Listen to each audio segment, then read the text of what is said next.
പൗലോസ് അപ്പോസ്തലൻ കൊരിന്തോസുകാർക്ക് എഴുതിയ 1 ലേഖനം, അദ്ധ്യായം 9. അപ്പോസ്തലൻ്റെ അവകാശം. ഞാൻ സ്വതന്ത്രനല്ലേ? ഞാൻ അപ്പോസ്തലനല്ലേ? ഞാൻ നമ്മുടെ കർത്താവായ യേശുവിനെ കണ്ടിട്ടില്ലേ? കർത്താവിന് വേണ്ടിയുള്ള എൻ്റെ അധ്വാനങ്ങളുടെ ഫലമല്ലേ നിങ്ങൾ? മറ്റുള്ളവർക്ക് ഞാൻ അപ്പോസ്തലനല്ലെങ്കിൽ തന്നെയും നിങ്ങൾക്ക് തീർച്ചയായും ഞാൻ അപ്പോസ്തലനാണ്. നിങ്ങൾ കർത്താവിൽ എൻ്റെ അപ്പോസ്തല വൃത്തിയുടെ മുദ്രയുമാണ്. എന്നെ ചോദ്യം ചെയ്യുന്നവരോട് എനിക്കുള്ള മറുപടി ഇതാണ്: തിന്നുന്നതിനും കുടിക്കുന്നതിനും ഞങ്ങൾക്ക് അവകാശമില്ലേ?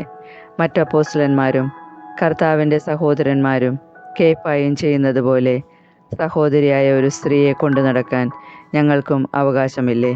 ജോലി ചെയ്യാതിരിക്കാൻ ബർണ്ണബാസിനും എനിക്കും മാത്രം അവകാശമില്ലെന്നോ? സ്വന്തം ചെലവിൽ സൈനിക സേവനത്തിന് പോകുന്നവനുണ്ടോ? മുന്തിരിത്തോട്ടമുണ്ടാക്കിയിട്ട് അതിൻ്റെ ഫലത്തിൽ നിന്ന് ഭക്ഷിക്കാത്തവനുണ്ടോ? ആട്ടിൻപറ്റത്തെ വളർത്തിയിട്ട് അതിൻ്റെ പാൽ കുടിക്കാത്തവനുണ്ടോ? ഞാനീ പറയുന്നത് കേവലം മാനുഷികമായിട്ടാണോ? നിയമം അനുശാസിക്കുന്നതും ഇതുതന്നെയല്ലേ? എന്തെന്നാൽ മോശയുടെ നിയമത്തിൽ എഴുതിയിരിക്കുന്നു, ധാന്യം മെതിക്കുന്ന കാളയുടെ വായ് നിങ്ങൾ മൂടിക്കെട്ടരുത്. കാളയുടെ കാര്യത്തിലാണോ ദൈവത്തിന് ശ്രദ്ധ? അവിടുന്ന് സംസാരിക്കുന്നത് അത്രയും നമുക്ക് വേണ്ടിയല്ലേ?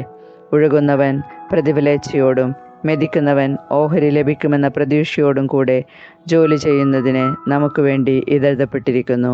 ഞങ്ങൾ നിങ്ങളുടെ ഇടയിൽ ആത്മീയ നന്മകൾ വിതച്ചെങ്കിൽ നിങ്ങളിൽ നിന്ന് ഭൗതിക ഫലങ്ങൾ കൊയ്യുന്നത് അധികപ്പറ്റാണോ? നിങ്ങളുടെ മേലുള്ള ഈ ന്യായമായ അവകാശത്തിൽ മറ്റുള്ളവർക്ക് പങ്കുചേരാമെങ്കിൽ ഞങ്ങൾക്ക് അതിന് കൂടുതൽ അർഹതയില്ലേ? എങ്കിലും ഞങ്ങൾ ഈ അവകാശം ഉപയോഗപ്പെടുത്തിയിട്ടില്ല.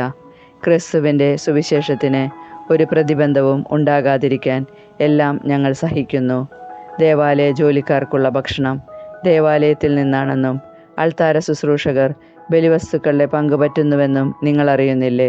അതുപോലെ സുവിശേഷ പ്രഘോഷകർ സുവിശേഷം കൊണ്ട് തന്നെ ഉപജീവനം കഴിക്കണമെന്ന് കർത്താവ് കൽപ്പിച്ചിരിക്കുന്നു. എന്നാൽ ഇതൊന്നും ഞാൻ ഉപയോഗപ്പെടുത്തിയിട്ടില്ല. അങ്ങനെയുള്ള അവകാശങ്ങൾ ഉറപ്പിക്കുന്നതിനു വേണ്ടി ഞാൻ ഇക്കാര്യങ്ങൾ എഴുതുകയുമല്ല. എന്തെന്നാൽ മറ്റൊരുവനിൽ നിന്ന് അഭിമാനക്ഷതമേൽക്കുന്നതിൽ ഭേദം മരിക്കുകയാണ്. ഞാൻ സുവിശേഷം പ്രസംഗിക്കുന്നെങ്കിൽ അതിൽ എനിക്ക് അഹംഭാവത്തിന് വകയില്ല. അതെൻ്റെ കടമയാണ്. ഞാൻ സുവിശേഷം പ്രസംഗിക്കുന്നില്ലെങ്കിൽ എനിക്ക് ദുരിതം. ഞാൻ സ്വമനസ്സ ഇത് ചെയ്യുന്നെങ്കിൽ എനിക്ക് പ്രതിഫലമുണ്ട്. അങ്ങനെയല്ലെങ്കിൽ മറ്റാരുടെയോ നിയോഗമനുസരിച്ചാണ് ചെയ്യുന്നത്. അപ്പോൾ എന്താണ് എൻ്റെ പ്രതിഫലം? സുവിശേഷം നൽകുന്ന അവകാശം പൂർണ്ണമായി ഉപയോഗിക്കാതെ പ്രതിഫലമെന്നിയെ സുവിശേഷം പ്രസംഗിക്കുന്നതിലുള്ള സംതൃപ്തി മാത്രം. ഞാൻ എല്ലാവരിലും നിന്ന് സ്വതന്ത്രനാണെങ്കിലും വളരെ പേരെ നേടേണ്ടതിന് ഞാൻ എല്ലാവരുടെയും ദാസനായി തീർന്നിരിക്കുന്നു. യഹൂദരെ നേടേണ്ടതിന് ഞാൻ അവരുടെ ഇടയിൽ യഹൂദനെ പോലെയായി. നിയമത്തിൻ കീഴിലുള്ളവരെ നേടേണ്ടതിന് നിയമത്തിന് വിധേയനല്ലെന്നിരിക്കലും ഞാൻ അവരെ പോലെയായി. നിയമത്തിന് പുറമെയുള്ളവരെ നേടേണ്ടതിന് ഞാൻ അവർക്ക് നിയമമില്ലാത്തവനെ പോലെയായി. അതേസമയം ഞാൻ ദൈവനിയമമില്ലാത്തവനായിരുന്നില്ല. പ്രത്യുത ക്രിസ്തുവിൻ്റെ നിയമത്തിന് അധീനനായിരുന്നു. ബലഹീനരെ നേടേണ്ടതിന് ഞാൻ അവർക്ക് ബലഹീനനായി. എല്ലാ പ്രകാരത്തിലും കുറേ പേരെ രക്ഷിക്കേണ്ടതിന് ഞാൻ എല്ലാവർക്കും എല്ലാമായി. സുവിശേഷത്തിൽ ഭാഗഭാഗു ആക്കുന്നതിനായി സുവിശേഷത്തിനു വേണ്ടി ഞാനിവയെല്ലാം ചെയ്യുന്നു. മത്സരക്കളത്തിൽ എല്ലാ ഓട്ടക്കാരും ഓടുന്നെങ്കിലും സമ്മാനാർഹനാകുന്നത് ഒരുവൻ മാത്രമാണെന്ന് നിങ്ങൾക്കറിഞ്ഞുകൂടെ? ആകയാൽ സമ്മാനം ലഭിക്കേണ്ടതിനായി നിങ്ങൾ ഓടുവിൻ. കായികാഭ്യാസികൾ എല്ലാ കാര്യത്തിലും ആത്മനിയന്ത്രണം പാലിക്കുന്നു. അവർ നശ്വരമായ കിരീടത്തിനു വേണ്ടിയാണ് അപ്രകാരം ചെയ്യുന്നത്, നാം അനശ്വരമായതിനു വേണ്ടിയും. ഞാൻ ഓടുന്നത് ലക്ഷ്യമില്ലാതെയല്ല. ഞാൻ മുഷ്ടിപ്രയോഗം നടത്തുന്നത് വായുവിൽ പ്രഹരിക്കുന്നത് പോലെയല്ല. മറ്റുള്ളവരോട് സുവിശേഷം പ്രസംഗിച്ച ഞാൻ തന്നെ തിരസ്കൃതനാകാതിരിക്കുന്നതിന് എൻ്റെ ശരീരത്തെ ഞാൻ കർശനമായി നിയന്ത്രിച്ച് കീഴടക്കുന്നു. പൗലോസ് അപ്പോസ്തലൻ കൊരിന്തോസുകാർക്ക് എഴുതിയ 1 ലേഖനം, അദ്ധ്യായം 10. വിഗ്രഹാരാധനയ്ക്കെതിരെ. സഹോദരരെ, നമ്മുടെ പിതാക്കന്മാരെല്ലാവരും മേഘത്തണലിലായിരുന്നുവെന്നും കടലിലൂടെ കടന്നുവെന്നും നിങ്ങൾ മനസ്സിലാക്കണമെന്ന് ഞാൻ ആഗ്രഹിക്കുന്നു. അവരെല്ലാവരും മേഘത്തിലും കടലിലും സ്നാനമേറ്റ് മോശയോട് ചേർന്നു. എല്ലാവരും ഒരേ ആത്മീയ ഭക്ഷണം കഴിച്ചു. എല്ലാവരും ഒരേ ആത്മീയ പാനീയം കുടിച്ചു. ഞങ്ങളെ അനുഗമിച്ച ആത്മീയ ശിലയിൽ നിന്നാണ് അവർ പാനം ചെയ്തത്. ആ ശില ക്രിസ്തുവാണ്. എന്നാൽ അവരിൽ മിക്കവരിലും ദൈവം പ്രസാദിച്ചില്ല. അവരെല്ലാം മരുഭൂമിയിൽ വെച്ച് ചിതറിക്കപ്പെട്ടു. അവരെപ്പോലെ നാം തിന്മ ആഗ്രഹിക്കാതിരിക്കാൻ ഇത് നമുക്കൊരു പാഠമാണ്. അവരിൽ ചിലരെ പോലെ നിങ്ങൾ വിഗ്രഹാരാധകർ ആകരുത്. തിന്നാനും കുടിക്കാനുമായി ജനം ഇരിക്കുകയും നൃത്തം ചെയ്യാനായി എഴുന്നേൽക്കുകയും ചെയ്തു എന്ന് അവരെപ്പറ്റി എഴുതപ്പെട്ടിരിക്കുന്നു. അവരിൽ ചിലർ വ്യഭിചാരം ചെയ്തതുപോലെ നമ്മൾ ഒരിക്കലും വ്യഭിചാരം ചെയ്യരുത്. അവരിൽ 23,000 പേർ ഒറ്റ ദിവസം കൊണ്ട് നാശമടഞ്ഞു. അവരിൽ ചിലർ ചെയ്തതുപോലെ നാം കർത്താവിനെ പരീക്ഷിക്കരുത്. അവരെല്ലാവരും പാമ്പുകടിയേറ്റ് മരിച്ചു. അവരിൽ ചിലർ പിറുപിറുത്തതുപോലെ നാം പിറുപിറുക്കരുത്.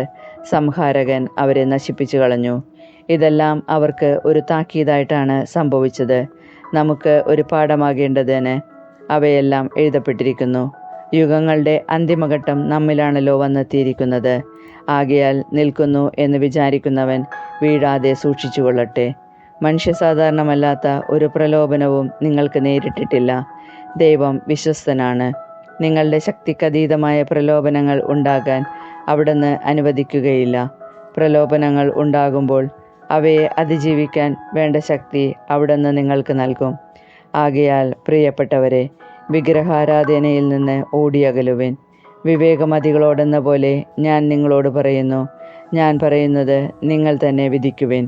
നാം ആശീർവദിക്കുന്ന അനുഗ്രഹത്തിൻ്റെ പാനപാത്രം ക്രിസ്തുവിൻ്റെ രക്തത്തിലുള്ള ഭാഗഭാഗിത്വമല്ലേ? നാം മുറിക്കുന്ന അപ്പം ക്രിസ്തുവിൻ്റെ ശരീരത്തിലുള്ള ഭാഗഭാഗിത്വമല്ലേ? അപ്പം ഒന്നേയുള്ളൂ. അതിനാൽ പലരായിരിക്കുന്ന നാം ഒരു ശരീരമാണ്. എന്തെന്നാൽ ഒരേ അപ്പത്തിൽ നാം ഭാഗഭാഗുക്കളാണ്. ജനനം കൊണ്ട് മാത്രം ഇസ്രായേൽക്കാരായവരെ നോക്കുവിൻ. ബലിവസ്തുക്കൾ ഭക്ഷിക്കുന്നവർക്കല്ലേ ബലിപീഠത്തിലെ ഭാഗഭാഗിത്വം. വിഗ്രഹത്തിന് സമർപ്പിച്ച ആഹാരപദാർത്ഥമോ വിഗ്രഹം തന്നെയോ എന്തെങ്കിലും ആണെന്ന് ഞാൻ ഉദ്ദേശിക്കുന്നുണ്ടോ? ഇല്ല. വിജാതിയർ ബലിയർപ്പിക്കുന്നത് പിശാചിനാണ്, ദൈവത്തിനല്ല എന്നാണ് ഞാൻ പറയുന്നത്. നിങ്ങൾ പിശാചുക്കളുടെ പങ്കാളികളാകാൻ ഞാൻ ആഗ്രഹിക്കുന്നില്ല. ഒരേ സമയം കർത്താവിൻ്റെ പാനപാത്രവും പിശാചുക്കളുടെ പാനപാത്രവും കുടിക്കാൻ നിങ്ങൾക്ക് സാധിക്കുകയില്ല. കർത്താവിൻ്റെ മേശയിലും പിശാചുക്കളുടെ മേശയിലും ഭാഗഭാക്കുകളാക്കാനും സാധിക്കുകയില്ല. കർത്താവിൽ നാം അസൂയ ഉണർത്തണമോ? നാം അവിടത്തേക്കാൾ ശക്തരാണോ? എല്ലാം ദൈവമഹത്വത്തിന്. എല്ലാം നിയമാനുസൃതമാണ്, എന്നാൽ എല്ലാം പ്രയോജനകരങ്ങളല്ല. എല്ലാം നിയമാനുസൃതമാണ്, എന്നാൽ എല്ലാം പടുത്തുയർത്തുന്നില്ല. ഏതൊരുവനും സ്വന്തം നന്മ കാക്ഷിക്കാതെ അയൽക്കാരന് നന്മ കാക്ഷിക്കട്ടെ. ചന്തയിൽ വിൽക്കപ്പെടുന്ന ഏതുതരം മാംസവും വാങ്ങി മനഃശാഞ്ചല്യം കൂടാതെ ഭക്ഷിച്ചുകൊള്ളുവിൻ. കാരണം ഭൂമിയും അതിലുള്ള സർവ്വവും കർത്താവിൻ്റേതാണ്. അവിശ്വാസിയായ ഒരുവൻ നിന്നെ ഭക്ഷണത്തിന് ക്ഷണിക്കുകയും പോകാൻ നീ ആഗ്രഹിക്കുകയും ചെയ്താൽ വിളമ്പിത്തരുന്നതെന്തും മനഃശാഞ്ചല്യം കൂടാതെ ഭക്ഷിച്ചുകൊള്ളുക. എന്നാൽ ആരെങ്കിലും നിന്നോട് ഇത് ബലിയർപ്പിച്ച വസ്തുവാണ് എന്ന് പറയുന്നുവെങ്കിൽ ഈ വിവരം അറിയിച്ച ആളെ കരുതിയും മനസാക്ഷിയെ കരുതിയും നീ അത് ഭക്ഷിക്കരുത്. നിന്റെ മനസാക്ഷിയല്ല, അവൻ്റേതാണ് ഞാൻ ഉദ്ദേശിക്കുന്നത്. എൻ്റെ സ്വാതന്ത്ര്യം മറ്റൊരുവൻ്റെ മനസാക്ഷി കൊണ്ട് എന്തിന് വിധിക്കപ്പെടണം? കൃതജ്ഞതയോടെയാണ് ഞാൻ അതിൽ ഭാഗഭാക്കുവാക്കുന്നതെങ്കിൽ ഞാൻ കൃതജ്ഞത അർപ്പിക്കുന്ന ഒന്നിനു വേണ്ടി എന്തിന് എന്നെ കുറ്റപ്പെടുത്തണം? അതിനാൽ നിങ്ങൾ ഭക്ഷിക്കുകയോ പാനം ചെയ്യുകയോ മറ്റെന്തെങ്കിലും പ്രവർത്തിക്കുകയോ ചെയ്യുമ്പോൾ അവയെല്ലാം ദൈവമഹത്വത്തിനായി ചെയ്യുവിൻ. യഹൂദർക്കോ ഗ്രീക്കുകാർക്കോ ദൈവത്തിൻ്റെ സഭയ്ക്കോ നിങ്ങൾ ദ്രോഹമൊന്നും ചെയ്യരുത്.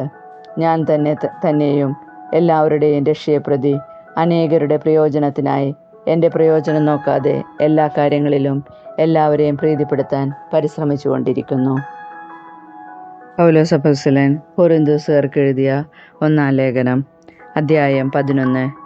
ഞാൻ ക്രിസ്തുവിനെ അനുകരിക്കുന്നത് പോലെ നിങ്ങൾ എന്നെ അനുകരിക്കുവിൻ. സ്ത്രീകളും ശിരോവസ്ത്രവും എല്ലാ കാര്യങ്ങളിലും നിങ്ങൾ എന്നെ അനുസ്മരിക്കുന്നതിനാലും ഞാൻ നൽകിയ പാരമ്പര്യം അതേപടി സംരക്ഷിക്കുന്നതിനാലും ഞാൻ നിങ്ങളെ പ്രശംസിക്കുന്നു. പുരുഷൻ്റെ ശിരസ്സ് ക്രിസ്തുവും സ്ത്രീയുടെ ശിരസ്സ് ഭർത്താവും ക്രിസ്തുവിൻ്റെ ശിരസ്സ് ദൈവവുമാണെന്ന് നിങ്ങൾ അറിയണമെന്ന് ഞാൻ ആഗ്രഹിക്കുന്നു. ശിരസ്സ് മൂടിക്കൊണ്ട് പ്രാർത്ഥിക്കുകയോ പ്രവചിക്കുകയോ ചെയ്യുന്ന ഏതൊരു പുരുഷനും തൻ്റെ ശിരസ്സിനെ അപമാനിക്കുന്നു.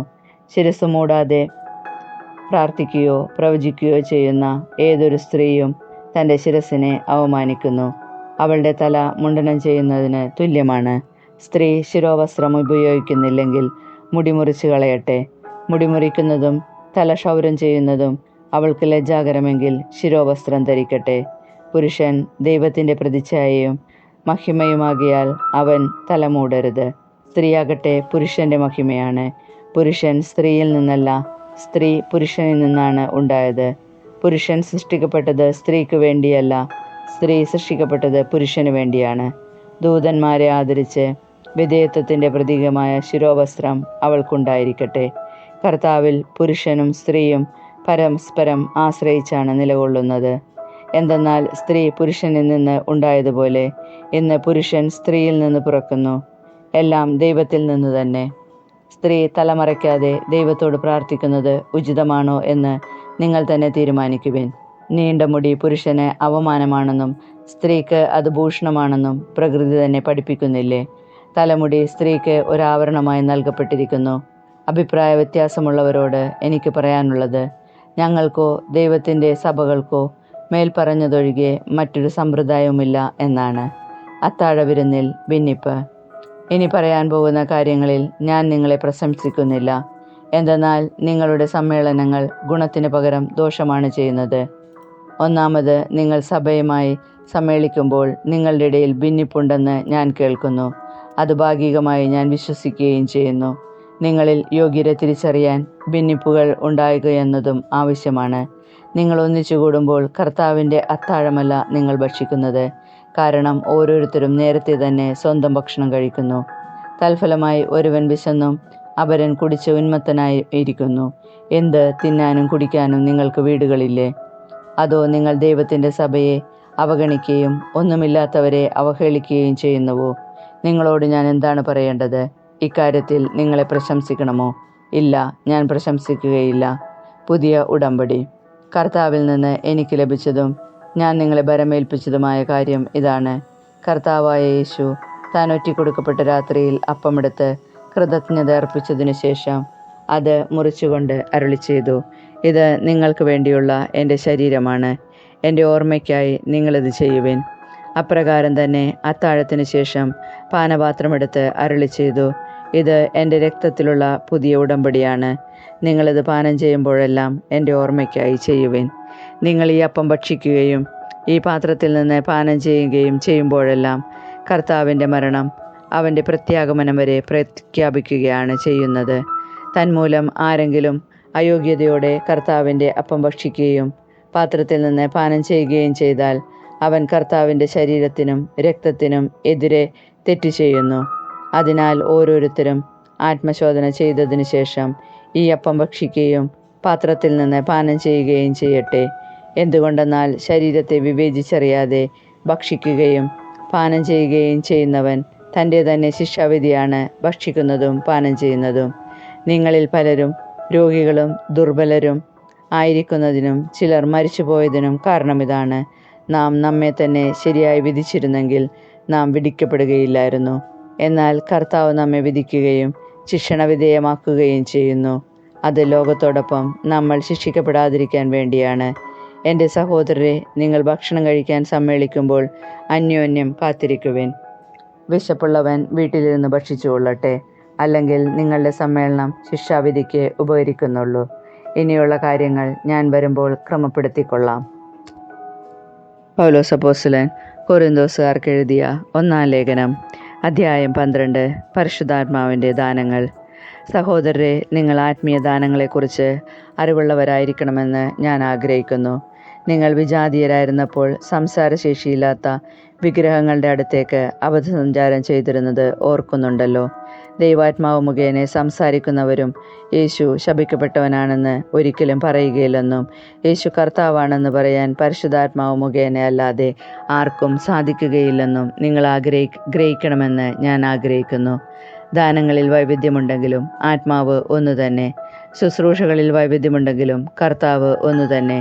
പ്രവൃത്തികളിൽ വൈവിധ്യമുണ്ടെങ്കിലും എല്ലാവർക്കും എല്ലാറ്റിലും പ്രചോദനം നൽകുന്ന ദൈവം ഒന്നു തന്നെ. ഓരോരുത്തരിലും ആത്മാവ് വെളിപ്പെടുന്നത് പൊതുനന്മയ്ക്ക് വേണ്ടിയാണ്. ഒരേ ആത്മാവ് തന്നെ ഒരാൾക്ക് വിവേകത്തിൻ്റെ വചനവും മറ്റൊരാൾക്ക് ജ്ഞാനത്തിൻ്റെ വചനവും നൽകുന്നു. ഒരേ ആത്മാവ് തന്നെ ഒരുവന് വിശ്വാസവും വേറൊരുവന് രോഗശാന്തിക്കുള്ള വരവും നൽകുന്നു. ഒരുവന് അത്ഭുതങ്ങൾ പ്രവർത്തിക്കാൻ ശക്തിയും മറ്റൊരുവന് പ്രവചിക്കാൻ വരവും വേറൊരുവന് ആത്മാക്കളെ വിവേചിച്ചറിയാൻ കഴിവും വേറൊരുവന് ഭാഷാപരവും വേറൊരുവന് വ്യാഖ്യാനത്തിനുള്ള വരവും അതേ ആത്മാവ് തന്നെ നൽകുന്നു. തൻ്റെ ഇച്ഛയ്ക്കൊത്ത് ഓരോരുത്തർക്കും പ്രത്യേകം ദാനങ്ങൾ നൽകുന്ന ഒരേ ആത്മാവിൻ്റെ തന്നെ പ്രവൃത്തിയാണ് ഇതെല്ലാം. ഒരു ശരീരം, പല അവയവങ്ങൾ. ശരീരം ഒന്നാണെങ്കിലും അതിൽ പല അവയവങ്ങളുണ്ട്. അവയവങ്ങൾ പലതെങ്കിലും അവയെല്ലാം ചേർന്ന് ഏക ശരീരമായി തീരുന്നു. അതുപോലെ തന്നെയാണ് ക്രിസ്തുവും. നമ്മളെല്ലാവരും ഒരേ ആത്മാവിൽ ഏക ശരീരമാകാൻ ജ്ഞാനസ്നാനമേറ്റു. യഹൂദരെന്നോ ഗ്രീക്കുകാരെന്നോ അടിമകളെന്നോ സ്വതന്ത്രരെന്നോ ഭേദം കൂടാതെ ഒരേ ആത്മാവിനെ പാനം ചെയ്യാൻ എല്ലാവർക്കും സാധിച്ചു. ഒരു അവയവമല്ല, പലതു ചേർന്നതാണ് ശരീരം. തൻ്റെ കൈ അല്ലാത്തതിനാൽ ശരീരത്തിൻ്റെ ഭാഗമല്ല എന്ന് കാൽ പറഞ്ഞാൽ അത് ശരീരത്തിൻ്റെ ഭാഗമല്ലെന്ന് വരുമോ? അതുപോലെ തന്നെ ഞാൻ കണ്ണല്ലാത്തതിനാൽ ശരീരത്തിൻ്റെ ഭാഗമല്ല എന്ന് ചെവി പറഞ്ഞതിൽ അത് ശരീരത്തിൻ്റെ ഭാഗമല്ലെന്ന് വരുമോ? ശരീരം ഒരു കണ്ണ് മാത്രമായിരുന്നെങ്കിൽ ശ്രവണം സാധ്യമാകുന്നതെങ്ങനെ? ശരീരം ഒരു ചെവി മാത്രമായിരുന്നെങ്കിൽ ഘ്രാണം സാധ്യമാകുന്നതെങ്ങനെ? എന്നാൽ ദൈവം സ്വന്തം ഇഷ്ടമനുസരിച്ച് ഓരോ അവയവവും ശരീരത്തിൽ ക്രമപ്പെടുത്തിയിരിക്കുന്നു. എല്ലാം കൂടെ ഒരവയവമായിരുന്നെങ്കിൽ ശരീരം എവിടെയാകുമായിരുന്നു? ഇപ്പോഴാകട്ടെ പല അവയവങ്ങളും ഒരു ശരീരവുമാണുള്ളത്. കണ്ണ് കൈയോട് എനിക്ക് നിന്നെക്കൊണ്ട് ആവശ്യമില്ല എന്നോ തലയ്ക്ക് കാലിനോട് എനിക്ക് നിന്നെക്കൊണ്ട് ഉപയോഗമില്ല എന്ന് പറയുക സാധ്യമല്ല. നേരെ മറിച്ച് ദുർബലങ്ങളെന്ന് കരുതപ്പെടുന്ന അവയവങ്ങളാണ് കൂടുതൽ ആവശ്യമായിരിക്കുന്നത്. മാന്യങ്ങളെന്ന് കരുതപ്പെടുന്ന അവയവങ്ങൾക്ക് നമ്മൾ കൂടുതൽ മാന്യത കൽപ്പിക്കുകയും ഭംഗി കുറഞ്ഞവയെന്ന് കരുതപ്പെടുന്നവയെ കൂടുതൽ അലങ്കരിക്കുകയും ചെയ്യുന്നു. ഭംഗിയുള്ള അവയവങ്ങൾക്ക് ഇവയൊന്നും ആവശ്യമില്ല. ദൈവമാകട്ടെ അപ്രധാനങ്ങളായ അവയവങ്ങൾക്ക് കൂടുതൽ പ്രാധാന്യം നൽകത്തക്ക വിധം ശരീരം സംവിധാനം ചെയ്തിരിക്കുന്നു. അത് ശരീരത്തിൽ ഭിന്നിപ്പുണ്ടാകാതെ അവയവങ്ങൾ പരസ്പരം തുല്യ ശ്രദ്ധയോടെ വർത്തിക്കുന്നതിന് വേണ്ടി തന്നെയാണ്. ഒരു അവയവം വേദന അനുഭവിക്കുമ്പോൾ എല്ലാ അവയവങ്ങളും വേദന അനുഭവിക്കുന്നു. ഒരു അവയവം പ്രശംസിക്കപ്പെടുമ്പോൾ എല്ലാ അവയവങ്ങളും സന്തോഷിക്കുന്നു. നിങ്ങൾ ക്രിസ്തുവിൻ്റെ ശരീരവും ഓരോരുത്തരും അതിലെ അവയവങ്ങളുമാണ്. ദൈവം സഭയിൽ ഒന്നാമത് അപ്പോസ്തലന്മാരെയും രണ്ടാമത് പ്രവാചകന്മാരെയും മൂന്നാമത് പ്രബോധകരെയും തുടർന്ന് അത്ഭുത പ്രവർത്തകർ, രോഗശാന്തി നൽകുന്നവർ, സഹായകർ, ഭരണകർത്താക്കൾ, വിവിധ ഭാഷകളിൽ സംസാരിക്കുന്നവർ എന്നിവരെയും നിയമിച്ചിരിക്കുന്നു. എല്ലാവരും അപ്പോസ്തലരോ, എല്ലാവരും പ്രവാചകരോ, എല്ലാവരും പ്രബോധകരോ, എല്ലാവരും അത്ഭുത പ്രവർത്തകരോ, എല്ലാവർക്കും രോഗശാന്തിക്കുള്ള വരങ്ങളുണ്ടോ? എല്ലാവരും വിവിധ ഭാഷകളിൽ സംസാരിക്കുന്നുണ്ടോ? എല്ലാവരും വ്യാഖ്യാനിക്കുന്നുണ്ടോ? എന്നാൽ ഉത്കൃഷ്ടദാനങ്ങൾക്ക് വേണ്ടി തീക്ഷ്ണമായി അഭിലഷിക്കുവിൻ. ഉത്തമമായ മാർഗം ഞാൻ നിങ്ങൾക്ക് കാണിച്ചു തരാം.